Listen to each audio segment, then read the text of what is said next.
I'm Jake. And Alex. Welcome back, and hope your October is going well. We just did a really big reaction to the Cinema Snobs review of Stephen King's The Stand from 1994. Well, we're not done with King yet. Today we're going to be reacting to the Nostalgia Critic's review of Sleepwalkers from 1992. The Stephen King written film, directed once again by Stand director Mick Garris. And if you thought Maximum Overdrive was the most crazy, hands-on Stephen King movie, then you ain't seen nothing yet, because this movie takes the really slimy, disgusting cake. So again, nothing says October like Stephen King, big Stephen King fan. We'll see how this movie goes. I've never seen Sleepwalkers. I think you had mentioned that this was never a book from Stephen King. It just went right into the movie instead of having an adaptation. Yeah. So it'll be interesting to see how that pans out. I'm sure somewhere in there there'll be a messed up ending because that's a trademark of his.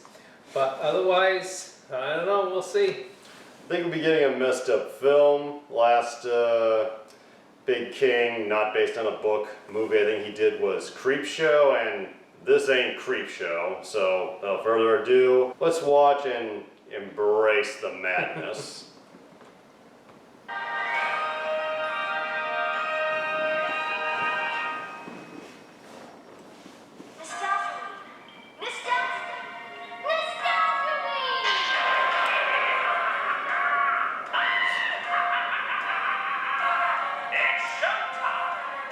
Doug's tribute to the Beetlejuice cartoon intro.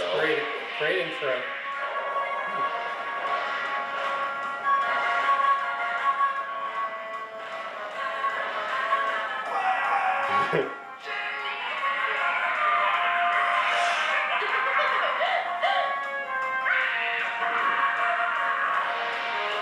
Hyper fangirl.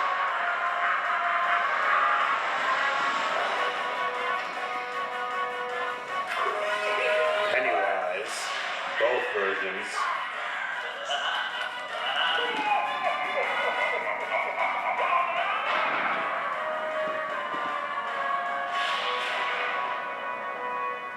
That's probably the best part of the review right there.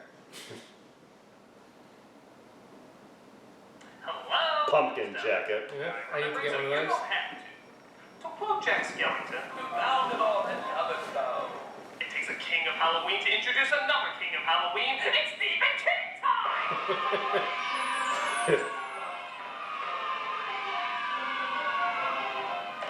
He's given us great story after great story, great hilarity after great hilarity.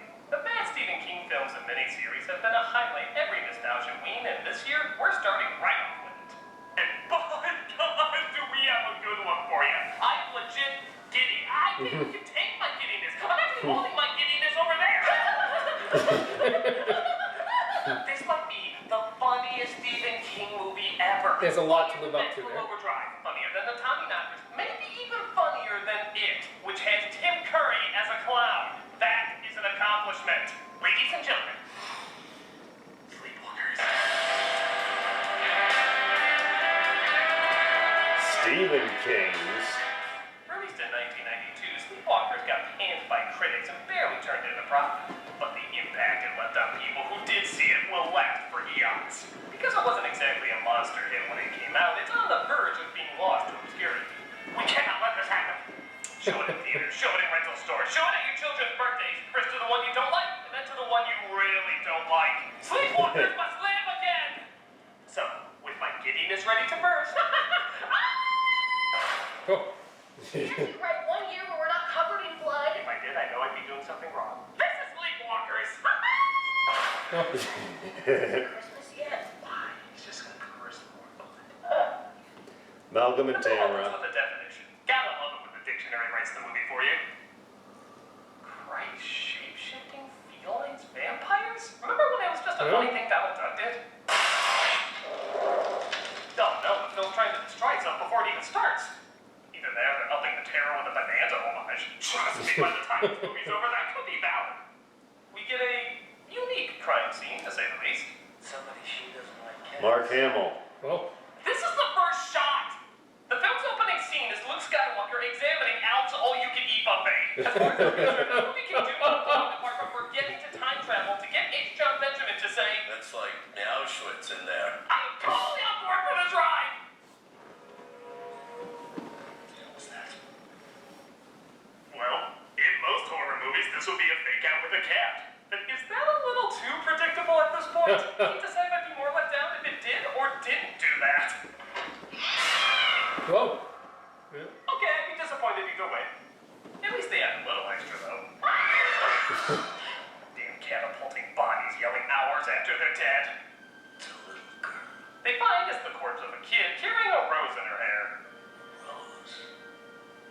You know, fun fact, I let the director know I didn't think my character would say rose. It was too cynical and bitter for someone who was so optimistic. Never mind. Even the title's a clue for the kind of movie you're about to see. Don't you just want the secret of the ooze written under it? Nice rap. It doesn't help either that the credits give us some pretty hilarious pictures to follow. Yeah, cast your vote. Terrifying or Monty Python cartoon? This one looks like somebody erased a dick that a kid drew in earlier.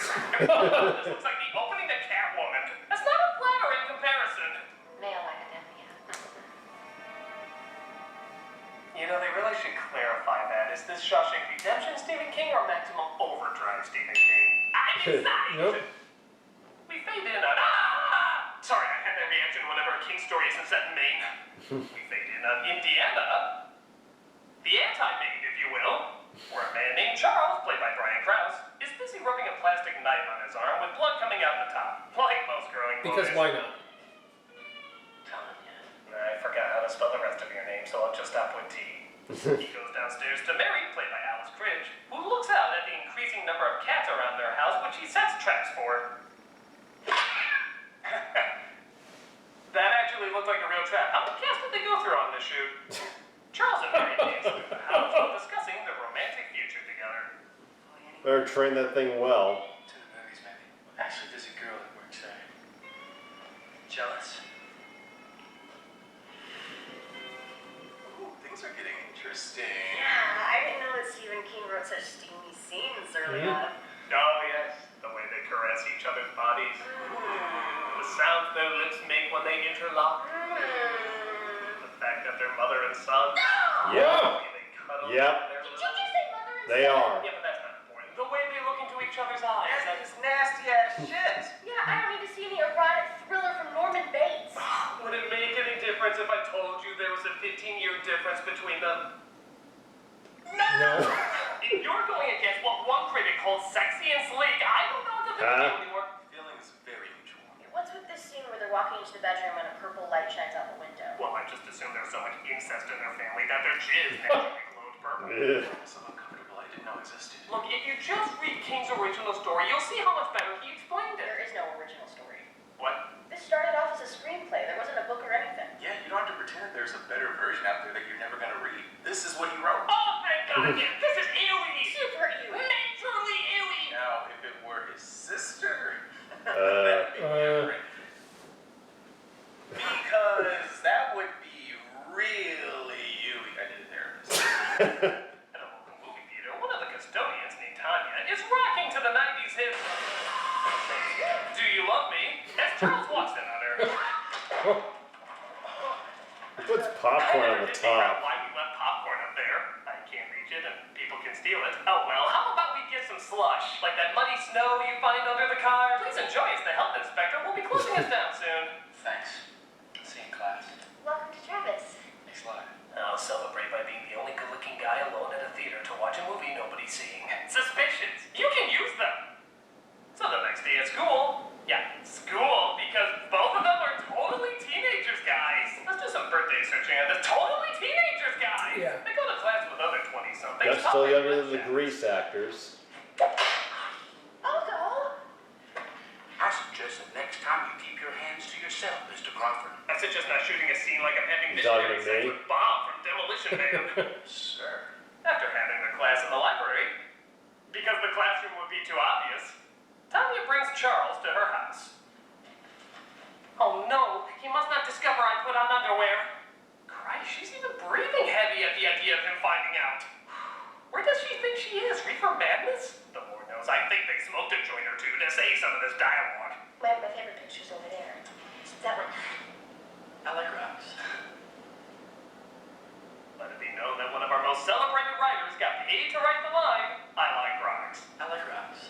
Just then, an aging George Lucas watched this film, saying to himself, I can create dialogue like that. Except instead of like, it'd be hate. And instead of rocks, maybe something smaller. Like Sand. Charles drives home, but is stopped by his teacher, who wants to have a talk with him on the side of the road. Oh, those mid-driving student-teacher talks. Your transcripts are also fakes.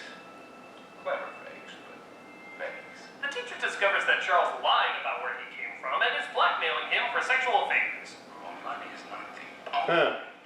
Typical teacher of the 90s. Who do you think you are, my mother? I'll be right back. I'll just go to the restroom.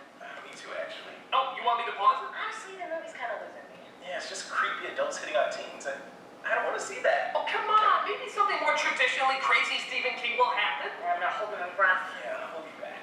All right. Whoa!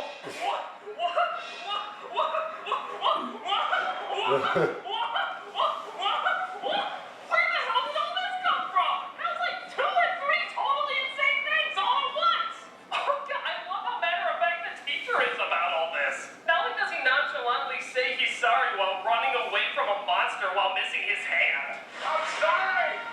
Oh, when Charles offers his hand back to him, he's like, well, thank you. I think I was like the hand. Oh, and also turning into Lion-O.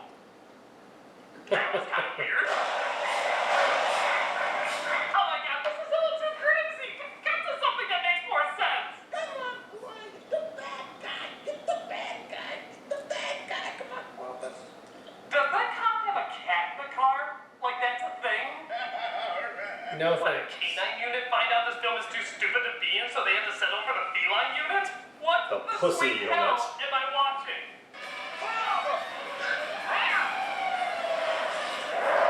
What is going on? I don't know.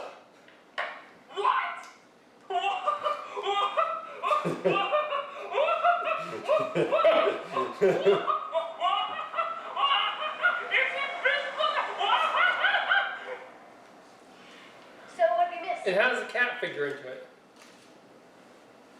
He turned into a cat monster and then ripped off the teacher's hand and then got chased by a cop who had a cat in his car and then the cat hissed at him and his face started changing into all these other weird faces including his toddler's face for some reason and then he pushed the button and his car disappeared. His car disappeared. No, really, what did we miss? I swear to God, that's what happened. You're telling me that all of this went down right the hell out of nowhere in the past 5 minutes? Yes. Okay, but it still looks like the same lame, boring shit. Yeah, even what the cop is describing sounds dull. He didn't have no face. A blur.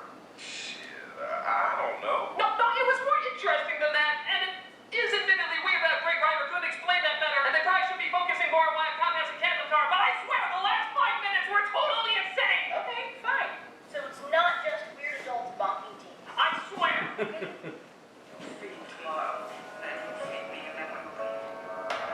Nope.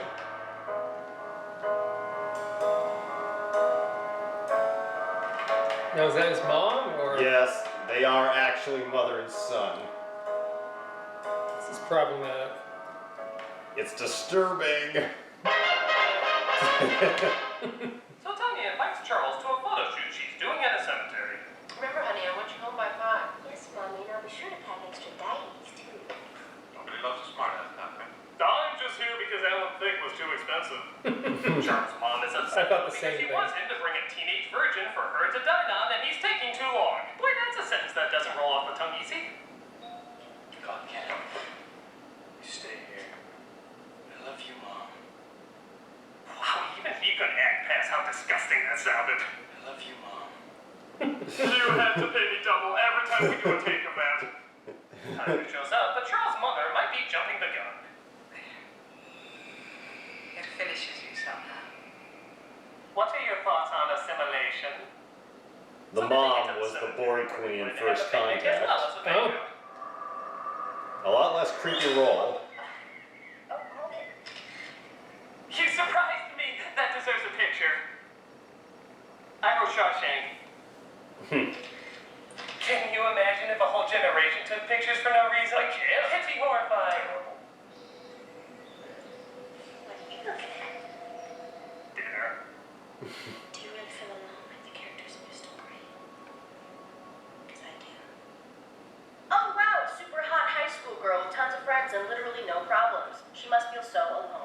said all this crazy shit happened earlier. It did! Well, we've been here for 15 minutes since we came back. Where is it? Look, I know something crazy will happen again. Just give it a chance. Look, there's the cop. Something exciting has to happen with him. Hey, Clovis, what's up? You catching a nap? Hey, there goes Johnny with his pecker in his hand. He's a one-ball man and he's off to the rodeo. What? I was tapping my idea of that. Malcolm, you want to go get some snacks for the Snorfest? Sure. No, I'm telling you, 15 minutes ago was crazy. It was so crazy. Oh, come on! Tanya, I Remember don't that? think you're entering into the spirit of this. Yeah, so it goes catch it insane again. Let's see how they react to all this kookiness.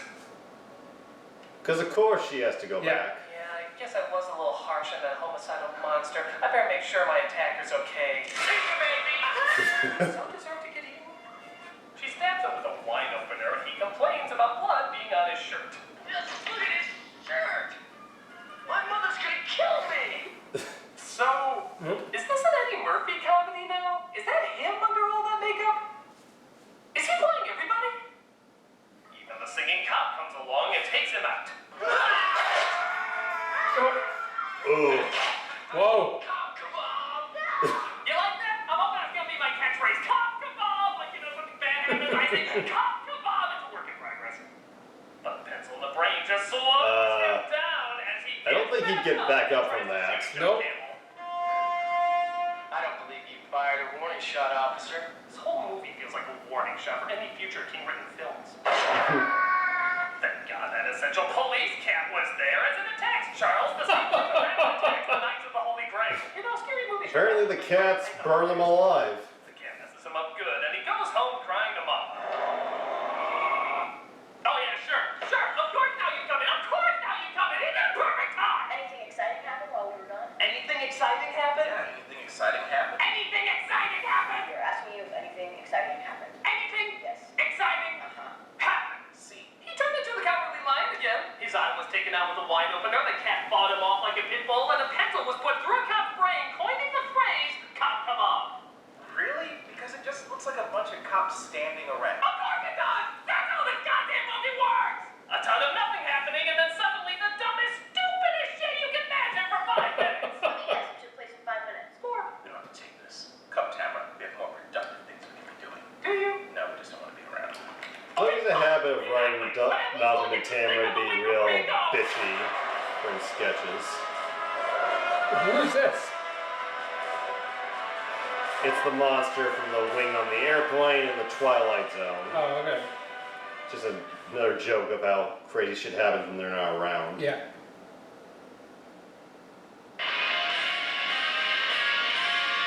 Now get ready for this. Well, Charles returns home, what damaged comes by- after this? And strangely enough, even with all the cats surrounding his place, none of them ever attack. That really is like a cat, isn't it? The fate of the world depends on them stopping these creatures from getting stronger and, I still don't fetch. Assholes of nature. Charles' mom tends to him next to the Spencer's gift ball. Because of course they have that. And she tries to heal his wounds. You've got to stay here until you're strong. Try to make yourself dead. Oh, I think he's dim enough already. She's referring to him disappearing, which he can't quite pull off, as back at the crime scene we're given arguably the Another most one. honest of Stephen King cameos. I ain't taking the rap on this. Not my fault. I just wrote the damn thing. The director's the one that made him look like the Lion King. Speaking of directors, there's weirdly a ton of them in this scene. There's John Landis, Clive Barker, Joe Again. Dante, Toby Hooper. Oh, Yeah. And they're looking over this crime scene of a movie to figure out how A they lot of can fix it. directors. Come on, go, boys. This won't be nearly as good if it was good. Officer Rader. And don't worry, there's no cats in his vehicle at all. He carries a chihuahua in his car. Me, I like squirrels. Awkward guy at 12 o'clock. Do her parents know a class 1 assault did not occur? Do they know she managed to avoid being raped by the bastard? Yes. Okay. Take the rest of the night off. The cops get to the home of Awkward. Charles and his mother, just interrupting this bit of brilliant acting. No. My boy is not going to die. Yeah, I'd want to disappear after getting that read. They seem to be invisible in the house as Officer Ron Perlman comes in to Ron Perlman. obviously be the shitty Yeah. cop in an already impressive lineup of What was shitty your earliest cops. roles? Like I said, I'm jumping the checkpoints in and out of town. Perk's history by now, I don't know. What about the cats? Well, shitty cat makeup. You make some choices. Listen, that little girl needs a good smack on the butt. Whoa. If her mom and daddy won't do it, I'll happily volunteer. Creepy. And here I thought mother-son incest would be the most pervy we got in this movie. Stay away from her, Soames. He said that like this happened before. What is up with this police force? Stay away from her, Soames. There's not a name for what I do, but I still wish to explore it. The cops don't find them there, so they leave, but it's advised someone stay with Tanya while 2 other cops stay at the house. This is the best meal I had since my wife passed on. She was delicious. Random. Identify yourself. Maybe it was the wind. Okay, every person in every movie ever, please cross the wind off your list of suspects. I know you always put it at number 1, but at some point you have to go by the numbers. Speaking of which, reason number 27 million, these are the worst cops ever. Oh. My God, they've been yuck to death.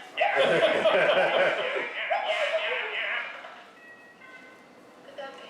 Let me take a peek. It's probably the wind. Oh, honey, were we expecting wind? Well, the wind does drop by on the nose. It turns out it's Mary, though, as she invites herself in. You stay away from him. Oh no, she pushed me! Down! Get ready for what's coming with this guy. Once that happens to a cop, we can't get back up. It's like eternal. Useless. She pushed me. I ain't taking the rap on this. Not my fault. He does eventually find the strength to recover from that push, Oh. as he demonstrates his cop skills by being the worst shot ever. Seriously? You're a horrible shot. Well, this looks like the time to bravely run away. I thought we know 911 before calling these jokers. Watch. This next scene, I can't even do it justice. Just watch. Robertson, Slow down, Horace. there's blood everywhere! Oh! How is that even possible? That's right. Once again, Stephen King trying to make a scary spectacle out of kind.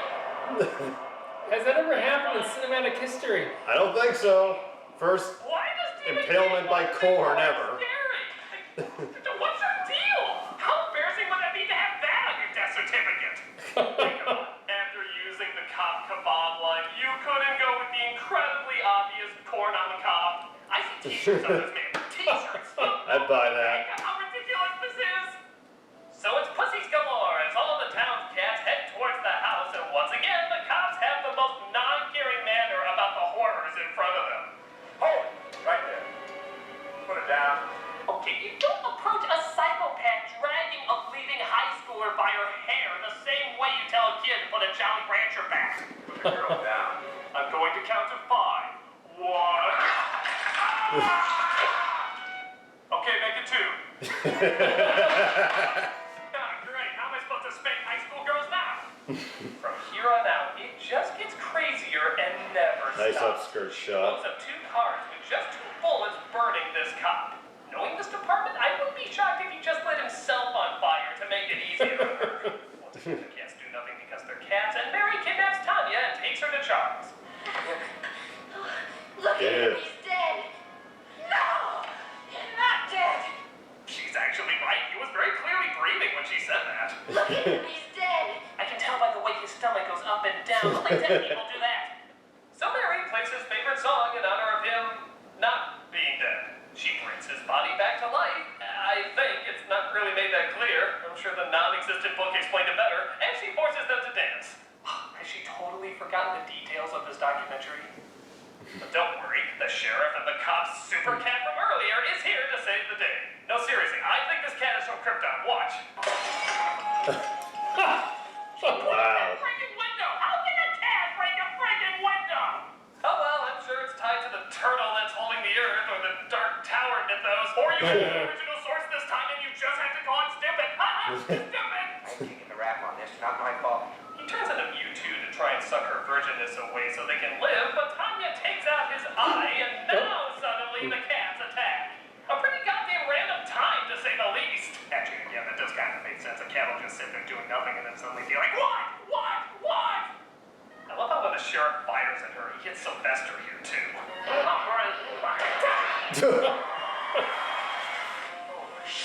So he What? dropped the gun? No time for a gun. Like our motto says, to serve and get the hell No, he threw it away. Yeah. This climax actually gets so funny, you'd swear it was comedically timed. Just watch.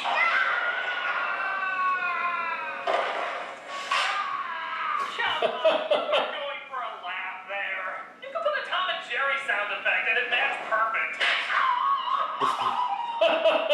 Sid Bear traps a people herd as he just gets the hell back up and swings it Yeah. back of the monster's head. This movie's gonna make me poop. I'm moving to Derry, Maine, where it's nice and quiet. The cats once again decide to attack at random and take Mary down.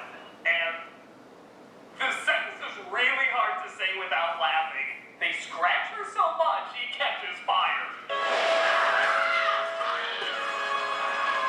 What? I like your work when it's good, but I freaking love it when it's bad. Fucking A. The cats still look uninterested. Come on, your claws set someone ablaze. Be impressed by something. And Tanya hugs the cop's cat who made it out alive. It's just you and me, Clovis. Just you and me. Together forever. Yeah, I'm pretty tired for the night. Take the wheel, Clovis. That's right. This was all a really warped Tootses episode the whole time. Because admit it, that's the only way any of this would make sense. This film is bananas. Absolute bonkers. And I love every minute of it. Even the slower, boring parts, which there's quite a few of in the opening, only adds to the spontaneous surprise of insanity that mounts to the climax of madness in the end. This is one of the most awesomely bad Stephen King movies, and it's simply amazing. I love its passion, I love its energy, I love everything about it, even if I have no idea what it was trying to be. It's a masterpiece of epic proportions, and God bless every moment of it. Oh great, you missed the good stuff again. The ending was nothing but Stephen King ridiculousness. Where were you guys? Well, we were watching the good Stephen King movies. Good Stephen King movies? Yeah, the ones that you always say there's a ton of and then never talk about. Yeah, we were actually trying to be fair with the years and years you're making fun of his worst adaptations. Huh, yeah, I guess I have been pretty douchey to a legit talented guy. Alright, I think I'll try this fair thing you speak of. Let's start with Nostalgia Week right. Next week, I'm gonna count down the top 11 best Stephen King movie adaptations. And you can help. Just tell me in the comments below which ones are your favorite and you think should be on the list, and I'll try my best to work them in. I'm the Nostalgia Critic, and Nostalgia Week has just begun!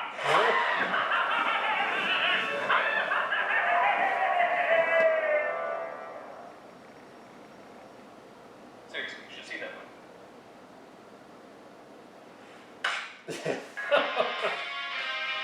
There's always an after credit moment, like in Mystery Science Theater.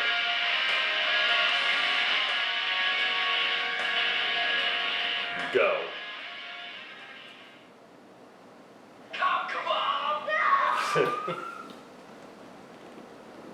So that was the Nostalgia Critics review of Stephen King's Sleepwalkers. Before we talk about the movie, what did you think of the review? I thought the review was great. I really thought he was extremely energetic. I liked how he used his co-hosts there and is able to point out the different, points in the film that were more exciting versus less. I thought it was extremely well done, from the intro all the way through the end. I am a little mixed on how Malcolm and Tamara were used. Oh, really? It's kind of a running thing for them to kind of act bitchy and not really impressed with the critic. And I don't know, I've never been a big fan of that direction, but there were some funny bits, like the part where Malcolm goes, now if it was his sister. When I watched that, I was like, well, somebody's a fan of Game of Thrones. No? And at the end, he does the bonk. I like how they kind of split up the narrative that way, though. But my favorite jokes, the part where, corn on the cob. Yeah, the t-shirt. Yeah, and when after he's like, I'm gonna count to 5, bites out the fingers. Maybe 2. Yeah. Those got some of the best laughs out of me. Yeah. And also his reaction to the kid turning into the lion cat shit and the cop in the car. I like the Lionel reference even though he didn't use that later on. The Thundercats there, I did appreciate. Now, And of course, don't forget the pumpkin jacket. oh yeah. I mean, that also helped make the review. That jacket got famous by some other person, I can't remember the name of, but Doug actually was given it as a gift before the other guy made it big. So he got it like right after Halloween. So he's like, I'm gonna use this next year. Other person uses it, and he's like, well, people may think I was ripping him off, but I got it first. Iconic. Yeah, it's a great seasonal get-up. Now that we kind of went over, I guess, the best parts of the review, how does the movie Sleepwalkers look to you? I don't even understand how. Was there a director? Was there? Yeah, Mick Garris. I just don't even understand how this passes muster, because this is inexplicably bad. You know, if you asked me what the worst King movie was, the King himself took a part in making, I would have said Maximum Overdrive, the Killer Trucks movie that he wrote and directed while he was stoned off his ass. But no, this one takes the cake, primarily because of the whole incest shit. It's only one part of it, right? I mean, there's so many bad aspects of this movie. Yeah. I mean, that one's one of the more over the top, and I don't even think they explore that too much in the movie. Yeah. I mean, also they focus more on the cats. And they don't even fully explain that either. Like, why are the cats killing them? Right. The entire basis of the plot is not explained. What is the connection with the cats? They're apparently cat vampires, I think, and they need to feed off the blood of virgins to survive. Yeah. And the cats are apparently the only thing that can kill them. And Because... reasons. ... Okay.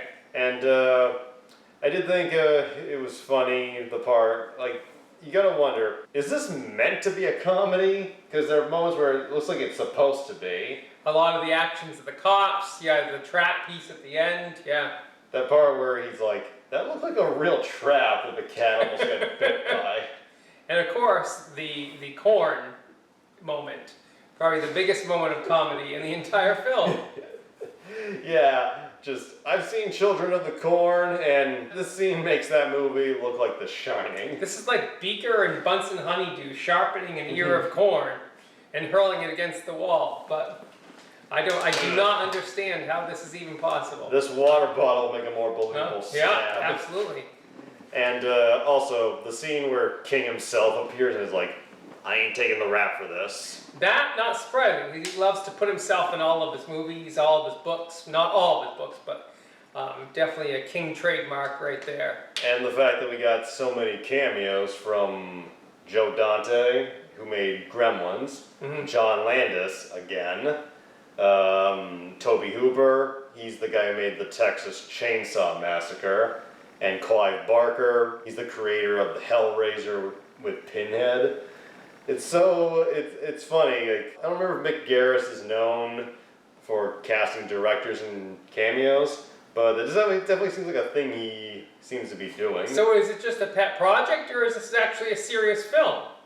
And maybe the most perplexing piece is at the beginning where they talked about how this film wasn't a financial disaster. Like, it did okay enough where it wasn't a disaster. It's weird, it's interesting. I guess maybe just King's name was hot at the time. Yeah. I'll give it this. The actress playing the girl, she seems to be doing it kind of well. She's watched her fair share of horror films. She knows her role. She plays it well. The people playing the Alice Krige as the mother, and the guy playing the son, I don't know if they're bad, it's just they're not given good material to work with. And yeah, it's just like the part where he says, I love you, Mom. Doug's right. You can tell the whole thing is kind of a strain on them. Like, I can't believe I signed up for this crap.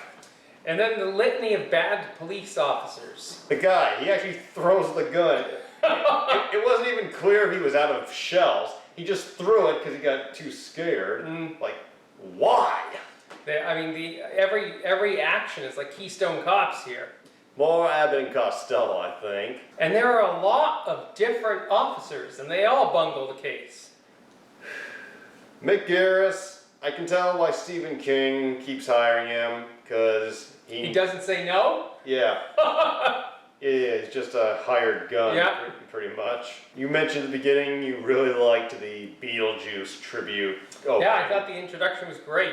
I think I even saw a He-Man reference in there, maybe, with Castle Grayskull opening. Well, they tried to incorporate a bunch of stuff from his own reviews. Yeah. Like there, I noticed the treehouse that Chewbacca's family lived in from the Star Wars Holiday Special. Yeah. So, yeah, he likes to put a lot in, and he tries to do a different Halloween intro every year. Last year he did one, I think it was a parody of the animated Ghostbusters. Mm-hmm. Definitely worth checking out. And yeah, just a wacky, wild. Doug and Rob did a video filming themselves watching the film as they took notes for the review. And yeah, they admit it's bad, but they both said they kind of loved it.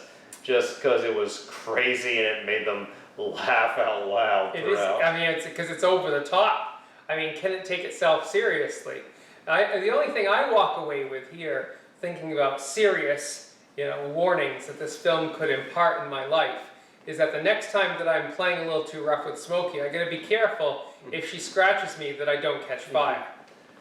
Well, you're not an incestual cat vampire, Yeah. so there. Your cat's name is Smokey? Smokey, yeah, ironically. But And that's about it for me. Fun review and crazy looking film. Definitely something that I think the people who watch Mystery Science Theater could have a fun time with. it's definitely, again, I would agree, worth watching. Kind of like Caligula or Freddy Got Fingered. Maybe not the greatest, but the experience is definitely one you won't forget. And I will see you again soon. Hope you continue having a spooky October. Thank you, Stephen King.